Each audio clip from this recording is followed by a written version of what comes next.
আসসালামু আলাইকুম, সবাই কেমন আছেন? আশা রাখি সবাই অনেক বেশি ভালো আছেন। আমরা আমাদের আগের ক্লাসে ভার্ব সম্পর্কে জেনেছিলাম। আজকে আমরা অ্যাডভার্ব সম্পর্কে জানব। আচ্ছা, চলেন তাহলে শুরু করা যাক। যে ওয়ার্ড কোনো নাউন বা প্রোনাউন ব্যতীত অন্য সকল পার্টস অফ স্পিচকে নির্দেশ করতে পারে বা মডিফাই করতে পারে তাকেই অ্যাডভার্ব বলে। যেমন কিছু উদাহরণ দিয়ে যদি বলি, হি সিংস সুইটলি। এই যেখানে সিনস সুইটলি, এখানে সুইটলি এই শব্দটা কাকে মডিফাই করেছে? সিন্সকে, অর্থাৎ ভার্ভকে। এটা ভার্ভ, সিন্স কি ভার্ভ না?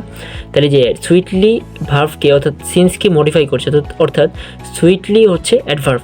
এরকমভাবে আমি আরেকটা বলতে পারি যে হি ইজ ভেরি হনেস্ট, অর্থাৎ কি তিনি খুবই সৎ। এই যে ভেরি হনেস্ট, এই যে ভেরি VERY ভেরি হনেস্ট, এই ভেরিটা হচ্ছে অ্যাডভার্ভ। অর্থাৎ ভেরি কি কাকে মডিফাই করছে? হনেস্টকে, তাই না? যে তিনি খুবই সৎ।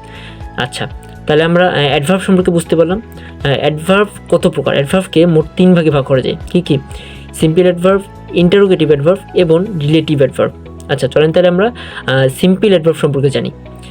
যে অ্যাডভার্ব কোনো ওয়ার্ড বা সেন্টেন্সকে মডিফাই করতে পারে তাকেই সিম্পল অ্যাডভার্ব বলে। যেরকমভাবে আমি যদি উদাহরণ দিয়ে বলি যে আনফর্চুনেটলি হি ফেইল্ড, অর্থাৎ কি দুর্ভাগ্যজনকভাবে সে ফেল করেছে, তাই না? তো এই যে এখানে আনফর্চুনেটলি যে হি ফেইল্ড, এই যে এটা বাক্য, ছোটো একটা বাক্য না যে হি ফেইল্ড মানে কি সে ফেল করেছে। এই যে এখানে হি ফেইল্ডকে মডিফাই করছে কোনটা? আনফর্চুনেটলি। তাহলে আনফর্চুনেটলি হচ্ছে সিম্পল অ্যাডভার্ব, ঠিক আছে? আচ্ছা, এর পরবর্তীতে কোনটা আছে? Interrogative adverb. আচ্ছা, ইন্টারোগেটিভ অ্যাডভার্ব কাকে বলে? যে সমস্ত অ্যাডভার্ব প্রশ্ন করতে ব্যবহৃত হয় তাকেই ইন্টারোগেটিভ অ্যাডভার্ব বলে।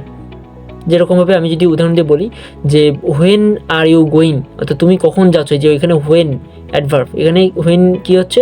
হোয়েন হচ্ছে অ্যাডভার্ব, ঠিক আছে? আচ্ছা, এরপরে আছে রিলেটিভ অ্যাডভার্ব। আমরা এবারে রিলেটিভ অ্যাডভার্ব সম্পর্কে জানবো। যে অ্যাডভার্ব কোনো ওয়ার্ডকে মডিফাই করে অথবা দুটি ক্লজকে একসাথে সংযুক্ত করে তাকেই রিলেটিভ অ্যাডভার্ব বলে। যেরকম আমি যদি উদাহরণ দিয়ে বলি যে I know when he will come, এই যেখানে হোয়েন শব্দটা কিন্তু এই পাশাপাশি দুটি ক্লজকে একসাথে করেছে। এই যে আই নো একটা শব্দ, আমি জানি।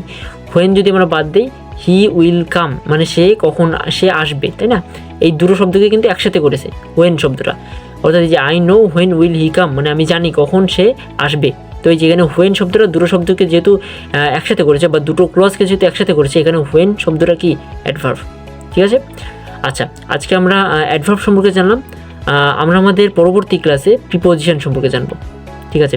আজকে পর্যন্তই। সকলে সুস্থ থাকবেন, ভালো থাকবেন। সকলকে ধন্যবাদ। আসসালামু আলাইকুম।